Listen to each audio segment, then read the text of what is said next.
Hello my friends and welcome back. Thank you very much for being with me again today. As much as I don't like weasels, if a weasel is intelligent, I give him that, okay? Or if he's a good diplomat, again, I give him that. I don't like that he's a weasel in his actions, behaviors, decisions, but if he's intelligent, I have to accept, well, he's intelligent.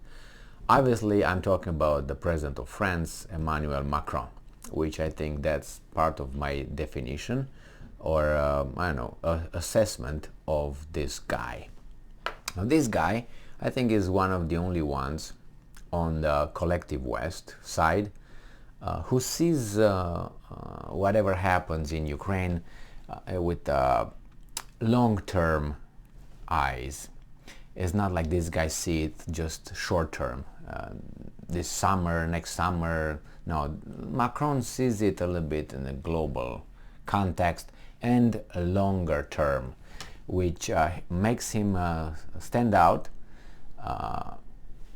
from the crowd, from these idiots that he's unfortunately part of the group. And he makes some statements and the idiots don't understand what the hell Macron is talking about. And instead of arguing with him or with logos, they start with pathos. And then Macron sees himself alone in the middle of children.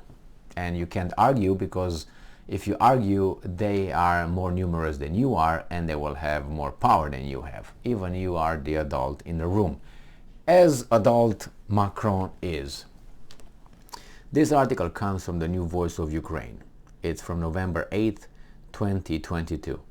President's office, Ukraine's president's office, asks Macron what there is to negotiate with Putin after French leader calls for talks. So a senior Ukrainian official has asked French President Emmanuel Macron to clarify what would be up for negotiation between Ukraine and Russia to end the war. Macron reiterated on November 8th, made another call for talks between Kiev and Moscow on ending the war. According to him, the negotiations should take place on the terms that will be chosen by Kiev, but without, and I'm quoting, absolutely radical ones. And I'm quoting, at some point we will have to return to the negotiating table, Macron said. Now, this statement, at some point we will have to return to the negotiating table, angered the peaceful Ukrainians. In turn, the advisor to the head of the Ukrainian president office, Mikhailo Podolyak, below average guy, IQ 73 or so, but he is an advisor. If that's the advisor, imagine the person who this advisor advises, because you have an advisor thinking that that person has something here. Well, if Podolyak is 73, imagine the guy that's advised how much he's got. So this guy noted that Ukraine is open to negotiations, but Russian dictator Vladimir Putin is not ready for them. He's ready for them. He never said he is not. That's a lie. Again, I would talk to you, but you don't want to talk to me. Why don't you let me tell you what I'm ready to do? Don't tell me what I'm ready, because I can do the same thing. I can say, I'm ready to talk, but you don't want to talk. Or I don't have the same power, only you have the same power, this kind of power to tell me what I feel and how I feel and when I feel, but I don't have the same one. Why? So it's not ready for them, as the position in which Russia will find itself is unacceptable to him. Podolyak asked Macron what conditions, in the opinion of those who are trying to persuade Kiev to dialogue with the aggressor, could be acceptable. And I'm quoting, a question to peacekeepers, quote unquote. What do you mean by the word negotiations? End quote. Podolyak response on Twitter. Well, I can give him the short answer. Contact the Russians and say, let's talk. That's what it means. Okay, and then that's the first step. And when you meet them, say, okay, let's talk, see how we can solve this little problem here that we are in. Okay, but hey, we have to leave United States outside of the room because they control us. But what can we do?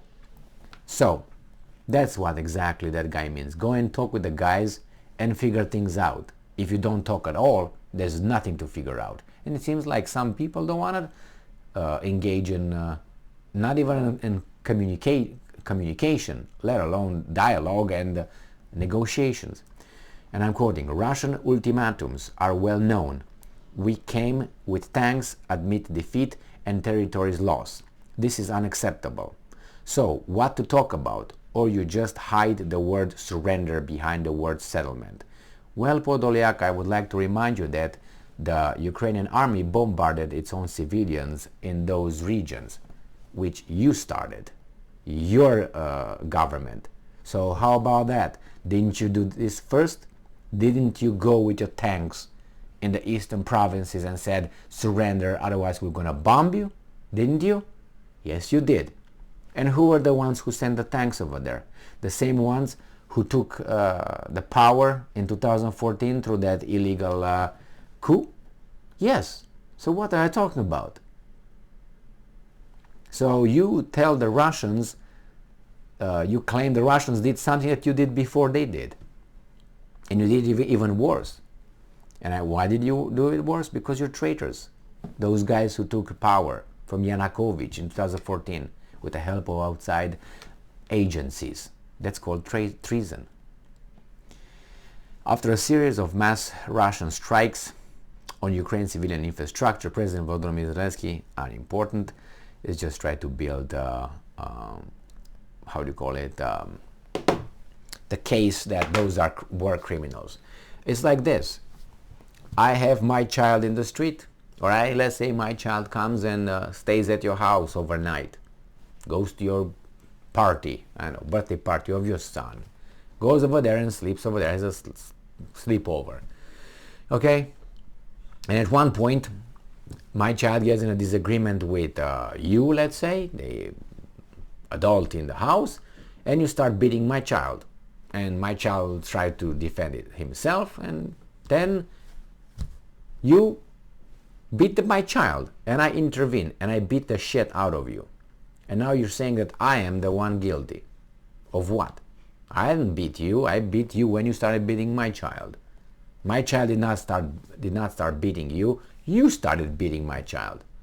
My child was on, in this case, you know, I can't make it to sound the same way, because if you take it normally, my child was on its territory, if you want to take those parts as being historically Russian.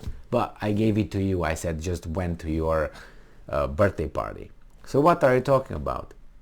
I mean, either way you want it, you have to go chronologically, and you go back to the same bullshit that started when you overthrew that government, legitimate, democratically elected, with the help of outside agencies, with inside guys.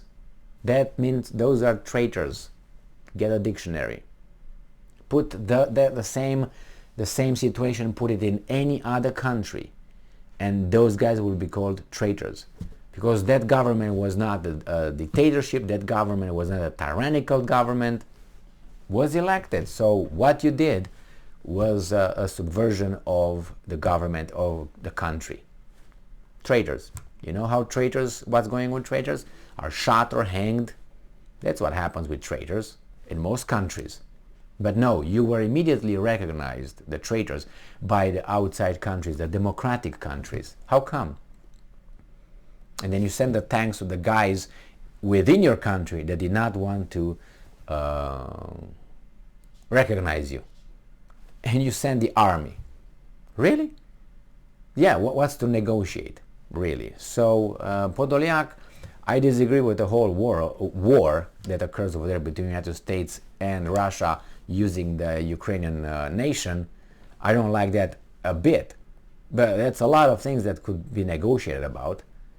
Is this the situation it is right now? Is it better than the one it was before February 24th, 2022? No, it's worse. For you and for the Russians. Is it better than the one it was after the Minsk protocols, agreements, 2014, 2015? Yes, it's worse right now. Is this outcome worse than the one that you signed in 2014 and 15? Yes. The outcome of 2014-15 would have been that this territory would be in the territory of Ukraine, at best some autonomy. That's all. That's all. You can say, well, that's the first step. Could be the first step, but it would not be war, would not be destruction, would not be many things. And that could have been avoided without anything, no loss of lives. So yeah, it's a lot of things that you can negotiate. A little bit late, but if you negotiate, this is the alternative. They're gonna kill the Ukrainians are gonna kill the Russians. And who's laughing? Who's counting the money, you fucking idiot? So you better negotiate sooner than you're gonna lose later. Because you're not gonna win. You can't win.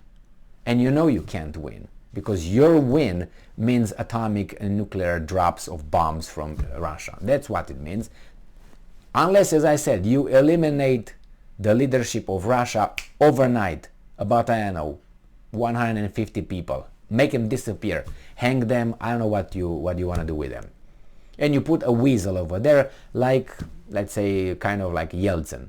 Drunk, doesn't know where he's at, and the country is weak, so he can't withstand anything. That's where you want Russia. Unless you have it that way, you're going to lose if this stays the way it is. You're not going to lose because you're going to stay in power. But unless someone sends something to take care of you. So, unfortunately, you're just the middleman here. And you prove through your statements, Mr. Podolyak, that you're below 86 IQ 100%. 100%. I mean, you can be evil but smart. You could be, good and stupid. But you're like evil and stupid. It's like the worst combination here. Anyway, I'm not arguing with him. I'm just saying that he tries to argue with Macron.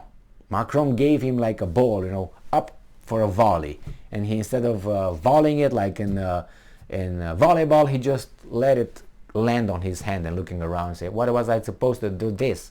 Well, smack it, you idiot.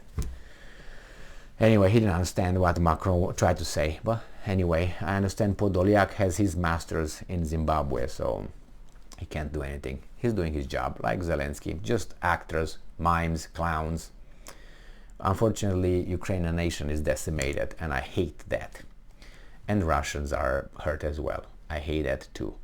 Thank you very much for being with me again today. Stay strong, stay smart, look for the truth, and be just.